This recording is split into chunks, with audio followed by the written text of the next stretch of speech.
Joining us to break down these early results, KOMO political analyst Ron Dotsauer, CEO of Strategies 360. Ron, it's great to have you with us again tonight. It's good to be back. It's amazing. It's been a year since our last election. Time Here we flies. go again, right? So let's talk about this Seattle mayor's race tonight, because it's kind of in par, with what we saw back in 2021 from the primary to the general. Yes. And how things are kind of shaping up now. There's a 9,000-point lead separating the two. Yeah. We've got the more moderate, the progressive. Yep. How do you think things shape up in the end? And does she come closer? Does she pull apart? How do you think this turns out? Well, first I want to start, we sat here on primary and I said, don't read too much into primary results because the turnout is so abysmal in August. By the way, I'd like to get rid of August primaries, just for the record, again.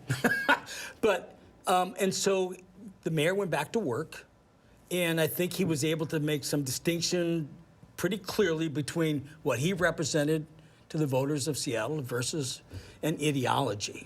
Now, it ain't over, so to speak, but if I'm sitting there and I got a 9-point, lead, and that's and 23% of the vote counted, that's a pretty representative sample. It may tighten a little bit.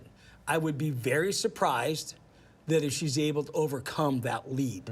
And so at the end of the day, I think that the voters in Seattle understood that experience matters and the ability to have 40,000 employees and to make some really tough decisions, which she's done, in my opinion, a pretty good job of for the last 4 years and deserves to be reelected. And she doesn't have any experience whatsoever. I'm not, but what she has is an ideology, okay? And I'm a socialist and all that represents, but I don't know how much else she brought to the table to date so far. So the short answer to your question is, I don't think that she's going to be able to overcome that margin unless there's some major vote count in some pocket that is just misrepresenting and throwing these numbers off. But the historical experience is that early numbers oftentimes becomes a harbinger of things to come. So. I'm curious, Ron, I hear what you're saying about the August primary and how low the voter turnout is there, but I think still a lot of people watching it were surprised. Did it light a fire under Harrell's campaign? I mean, do you think they were genuinely nervous, or were they saying, like, it's just the August primary? Oh, I think that they were nervous. Okay. Looking at, you can't ignore... everybody was calling him the underdog all of a sudden. Yeah, I mean, I think they got, some of the media got a little carried away because I don't think that they looked at it and called it just the August primary. But I think there was a wake-up call as well, and I think that he doubled down in his campaign effort and did, to date, he did a better job of contrasting himself with his opponent, what he was offering up, and maybe how little she was offering up, to be honest, to the voters. But this is a case where experience actually, in my opinion, won out. Again, I don't want to get too carried away because, there's more votes to count, and et cetera, but boy, he's sure sitting in a strong position. And if he'd have come out with a 1 or 2 or 3 point lead on the first tally, I'd probably be saying something a little different right now in terms of what could flip here. But a 9-point margin is a big, steep uphill climb, and she sort of sounded like that was, she didn't sound like she was really going to pull this thing out. And it felt like he kind of knew what was going on, too. I mean, he's been through this before. Yep. It's kind of obvious at this point. You're right. I mean, it's hard to come back from something like that with the number of votes left to count. And he went back to some of his fundamentals in his campaign.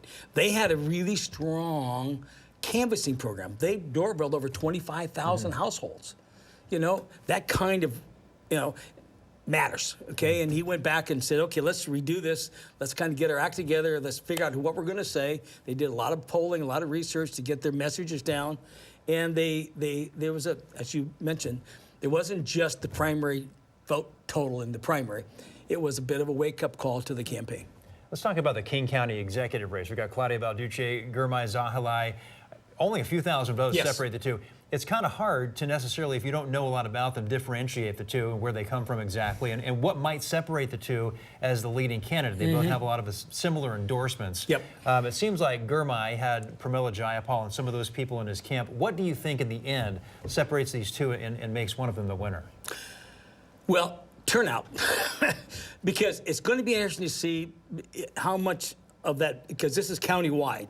Usually the East County voters get counted later, okay? So that race, in my opinion, is still too soon and too early to be calling, okay?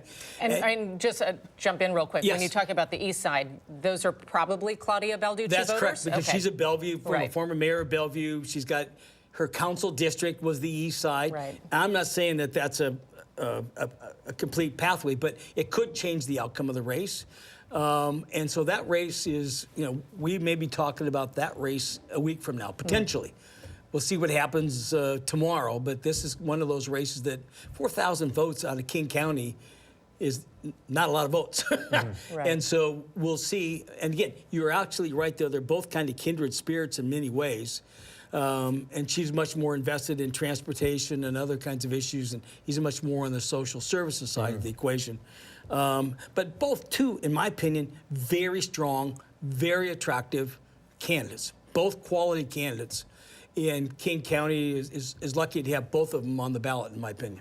Let's hop back into the city of Seattle. City Council President Sarah Nelson, that's an incumbent who is trailing significantly. She is following Deion Foster, 58 to 42% right now. Tell us what you make of that one. Ouch. For Sarah, it's ouch. Now, she came in 4 years ago on the same sort of moderation tide that the mayor came in. I think the mayor actually helped bring her in, okay? And so I don't know. I mean, that margin is daunting, and maybe more than just plain daunting. I wasn't really into the nuances and the basics of that campaign, but it's maybe that, again, that was the ideological shift in part that was going on with the city council. And so, it's probably a bit of a challenge for her to claw her way back in this race. Gotcha. Ron Dotsauer, it's always a pleasure. Strategies 360, thanks for being with us tonight. We'll see you again tonight on KOMO News at 11. We'll be here. Appreciate it. Thanks. Ron. And a reminder that all the latest election results are being updated for you on KOMOnews.com. You can see those numbers coming in tonight. And then make sure to join us again tomorrow at 4:30 on our website. That's when we'll have the next update dropping.